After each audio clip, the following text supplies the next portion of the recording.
Assalamu alaikum. Thank you for having me, a new person team. It's great to be here. My name is Kemal. My previous name was Callan. I am 25 years old and I was born in South Africa. I converted to Islam about 2 months ago. After about a year old, I moved to Dubai and I lived there for about 12 years. And then after that, I spent a lot of time in different boarding schools around South Africa. I grew up, a large portion of my life was in Dubai, and I actually changed schools a lot of times throughout my life. But currently I'm busy doing a degree in psychology and industrial and organizational psychology at the University of Cape Town. Quality of life in South Africa is not great. There is a high level of crime, but the social life, I mean, there's a lot of good people there. So basically what actually happened, it kind of happened by chance in a way, because previously I was working in Iraq and it was during COVID. And what happened is all the countries got closed, flights were all banned. And there was only one flight available and it was to Turkey. So I ended up coming to Turkey and I lived in Bahçelievler for about a year, and I spent about 4 months in Didim. And I just kind of fell in love with the country. And I didn't, even at that time, I heard mosques, I saw Muslim people, but I wasn't really, involved in that kind of life. I didn't know that much.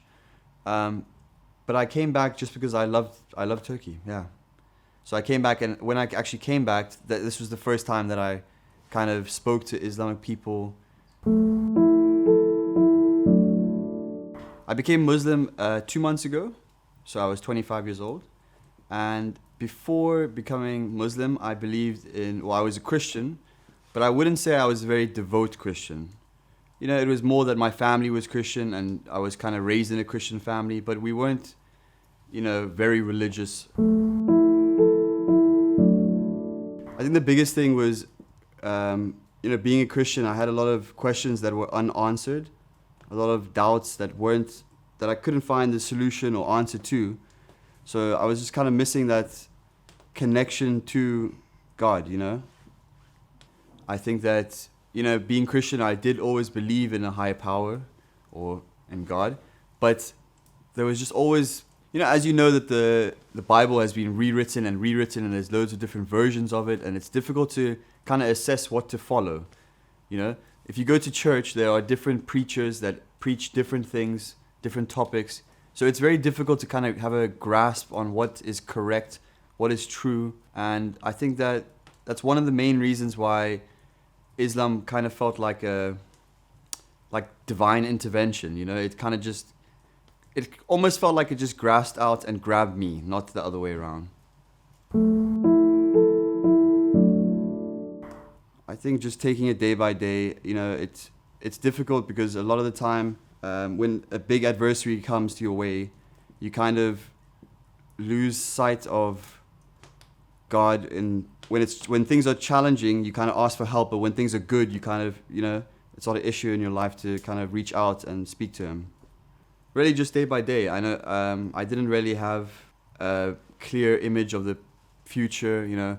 I didn't really look to God for support. It was kind of just take every day as it comes and just hope for the best. I think the biggest difference is that, becoming Islamic is it feels like it's a new chapter in my life. I feel like it's opened like a new door. I'm meeting new people. I'm learning more about morals and ethics, how to be a better person. It's also teaching me more discipline, doing your namaz, waking up early in the morning, going to bed early. It feels like you're having a more purposeful life,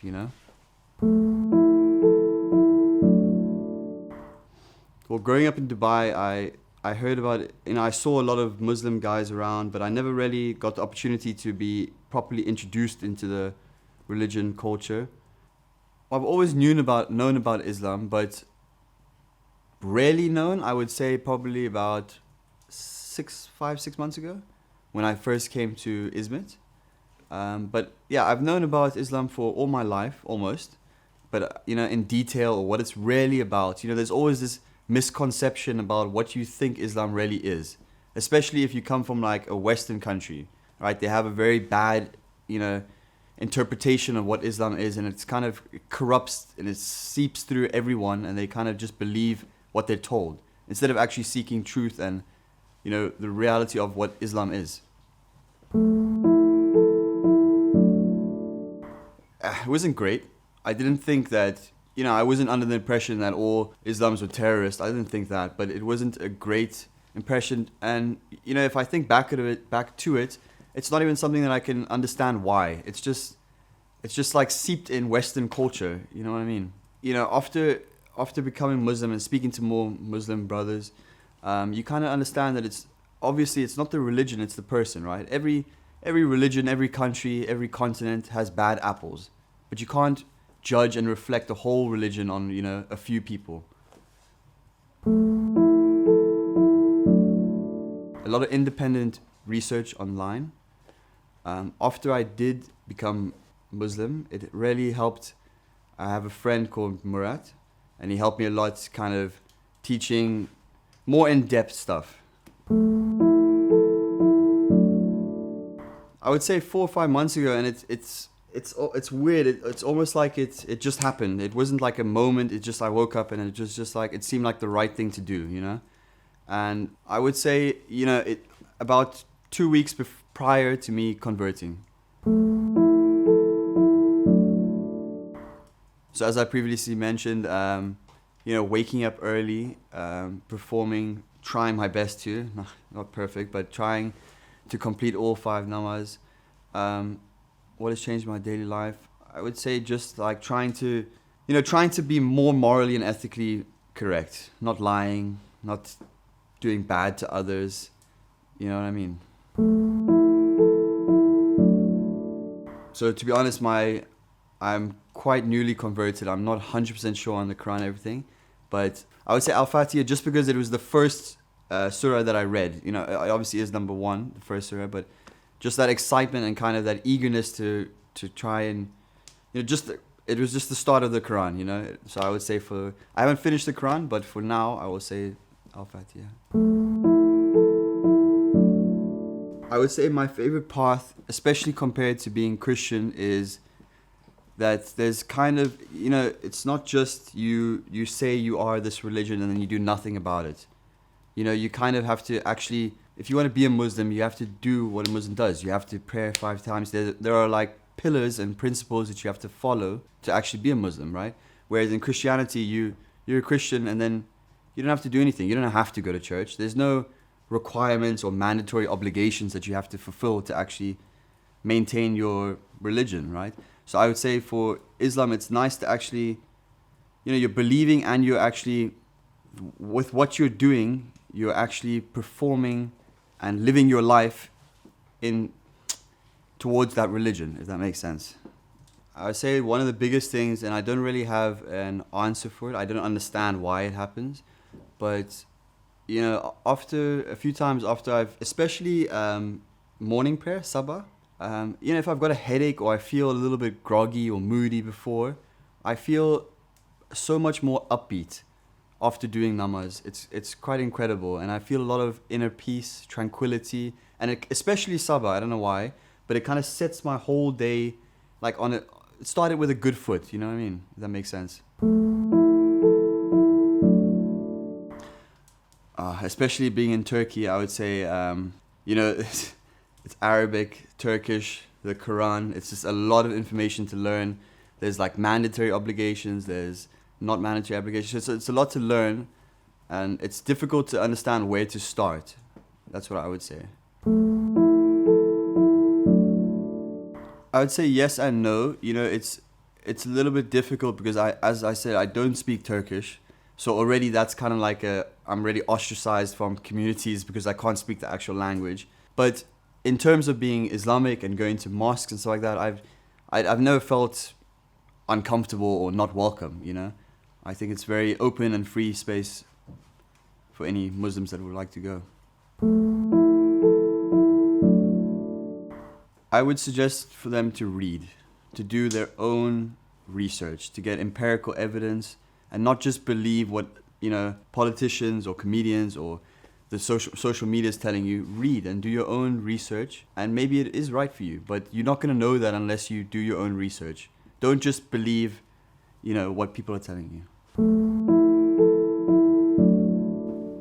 I think definitely one thing would be a mentor, someone to talk to and kind of take you through things, but especially it's really difficult to know what to do, where to start, like just to read the Quran, or do you have to memorize it? You're jumping back and forth. So I think just the kind of like basic guidelines of how to actually go through the Quran. Should you first read the Quran? Should you then learn which sunnahs? Like that kind of stuff. Discussion groups, and I think like, just to be in contact with someone that can kind of answer any questions that you may have. Yeah, and I think just to kind of make it not so it's a chore, Just go through it at your own pace and enjoy it, I think that a converted Muslim would be in a way better because you can kind of, he's gone through the same kind of experience, so you can kind of sympathize with him and understand his experience and what he's kind of walked through in life. But I think, it's not the end of the world. I think either way it would be good. It would be fine. The first thing I asked was that, for guidance, support, and to kind of direct me in the right path on becoming a Muslim. Support and guidance for when I go back to South Africa to continue being a Muslim. As it's not a majority Muslim country. I think that it's only 3% Islamic. So it's going to be quite a challenge to kind of go back and continue being Muslim. I also ask, general stuff about my family, that kind of stuff, family and friends, health and support.